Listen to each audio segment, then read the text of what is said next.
આણંદ નજીક એવો ભયંકર અકસ્માત થયો કે કારમાં વિકરાળ આગ લાગી, 3 લોકો ઘાયલ થયા। અમદાવાદ વડોદરા એક્સપ્રેસ હાઈવે પર અકસ્માત બાદ કાર ટ્રક આગમાં લપેટાતા અફરાતફરી મચી ગઈ। એક્સપ્રેસ હાઈવે પર નડિયાદથી આણંદ વચ્ચે એક કારને અકસ્માત નડ્યો। ટ્રક પાછળ કાર ઘૂસી જતા અચાનક બ્લાસ્ટ થયો।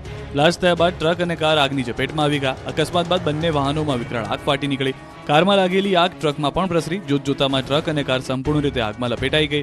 આગની ઘટનાને લઈ ફાયરની ટીમ ઘટના સ્થળે દોડી આવી અને આગ પર કાબુ મેળવ્યો। હાઈવે પર ટ્રક અને કાર વચ્ચે ભીષણ અકસ્માત સર્જાયો। પૂર ઝડપે દોડતી એક કાર આગળ જતી ટ્રકની પાછળ ઘૂસી ગઈ।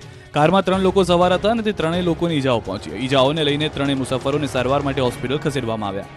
આ તરફ આણંદના પેટલાદમાં પણ આગની ઘટના બની। રણછોડજી મંદિર નજીક બંધ મકાનમાં કચરામાં ભીષણ આગ લાગી। ઘણા સમયથી બંધ પડેલ મકાનમાં જાડી ઝાંખરા ઉગી નીકળ્યા હતા, જેમાં કોઈ કારણસર આગ ભભૂકી ઉઠી હતી। વિકરાળ આગ લાગતા ધુમાડાના ગોટે ગોટા નીકળવા લાગ્યા હતા। બનાવની જાણ ફાયર બ્રિગેડને કરાતા ફાયર બ્રિગેડના જવાનોએ ઘટના સ્થળે પહોંચી પાણીનો મારો ચલાવી આગ પર કાબુ મેળવ્યો।